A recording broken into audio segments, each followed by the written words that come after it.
Hey, do you know what time it is?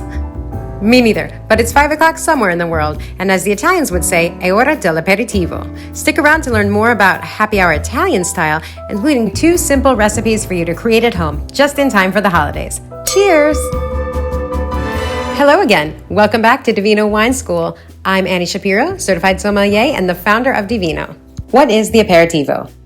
For those of you who don't know, aperitivo in Italian, just as apéritif en français, both mean the same thing, which actually has several definitions. A pre-dinner ritual of drinking a cocktail, alcoholic or non, accompanied by light and salty snacks, designed to stimulate the appetite. If that sounds a lot like happy hour to you, you're not wrong. It feels like it too, except in place of 2-for-1 wings and bottomless beer, the aperitivo is generally lighter. It's supposed to make you hungry, not fill you up. Aperitivo also refers to the cocktail itself. Campari, Cappelletti, Aperol, and Martini Rossi are all examples of aperitivo-style spirits. Next time you reach for that bottle, have a look at the label. One thing all of them have in common is an infusion of herbs, as well as a bitter element, ingredients like orange peel, licorice, and rhubarb.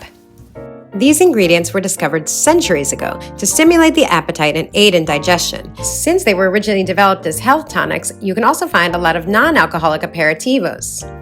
Aperitivo also refers to all the cocktails made with these spirits, like Campari Soda, Aperol Spritz, Negroni Sbagliato, as well as the Campari Spritz and the Ugo, the 2 cocktails I'm about to demonstrate for you later in the video. The aperitivo, or aperitivi, if you have more than one, which is not uncommon, can also be a simple glass of wine. Traditionally, that wine is dry, still or sparkling, and most importantly, has a long, mineral, mouth-watering finish. Can you guess why? It's science. The idea is to get your gastric juices flowing. No, it's really romantic. Think of it as whetting your appetite. Whatever you drink during the aperitivo is usually accompanied by light, salty snacks called salatini. This could be peanuts, popcorn, potato chips, or more generally, stuzzichini, from the Italian stuzzicare, to poke at or prod, to tease, to whet, or to stimulate. Or light savory appetizers designed to boost your appetite. This could be miniature sandwiches called tramezzini, little pizzas called pizzette, or one large pizza cut into squares. It could be cheese, charcuterie, or those little fried delicacies like arancinis or fried zucchini flowers. But remember, don't overdo it. The idea is to get hungry. You might be saying, but Annie, I was in Milan and there was an all-you-can-eat buffet all for the price of one aperitivo. This is true. Aperitivo Milanese took things to the next level. At some places, you really can make a meal out of it. That style of aperitivo spread all throughout Italy. It's true. But tonight, we are focusing on the traditional aperitivo, which is lighter. Some people think that happy hour comes from aperitivo or aperitif or apero for short.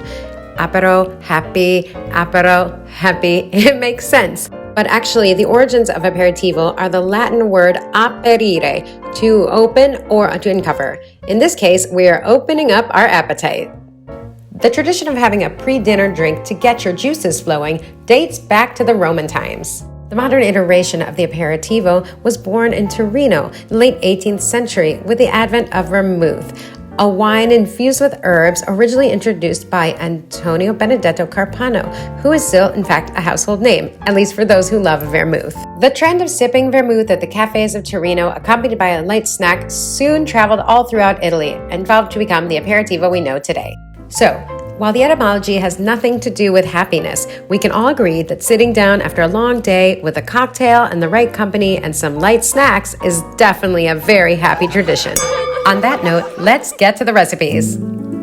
These colorful classic recipes come in shades of red and green, so if you're looking for some inspiration for this year's holiday party, look no further. They're both made with dry sparkling wine, which is about as festive as it gets. It's also the most common aperitivo in Italy this time of year. For our recipes, we're using Prosecco. First up, the Campari Spritz. You've probably heard of the Aperol Spritz. In this case, we're using Campari. The Spritz was born in Venice during the 1800s and is sometimes referred to as the Spritz Veneziano. During that time, Venice was under control of the Habsburg Empire. And as legend has it, the Habsburg soldiers were not quite accustomed to the heavily alcoholic wines from the surrounding Veneto and Friuli area.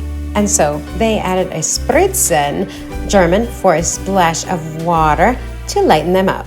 For the Campari Spritz, you can use any glass you like. Fill it halfway with ice. Combine 3 parts Prosecco or dry sparkling wine, 2 parts Campari, 1 splash of bubbly water. Give it a stir, and for a little extra holiday flair and something salty to snack on, we'll garnish it with green olives. And now, the Ugo. A fresh spin on the Spritz, it was born in the mountainous region of Trentino Alto Adige. It was originally made with an extract of the melissa plant, also known as lemon balm, which grows wild up in the mountains. But nowadays, you're likely to find the Ugo made with elderberry syrup or Saint Germain. Start with a wine glass or even a flute. Add some ice. Warm some mint leaves between your palms to release the aroma and tear a few before dropping them into the glass. Add 2 parts dry sparkling wine, 2 parts sparkling water, 1 part elderberry. Give it a stir and garnish with more mint and a slice of lime. And there you go, 2 delicious aperitivo recipes to try at home.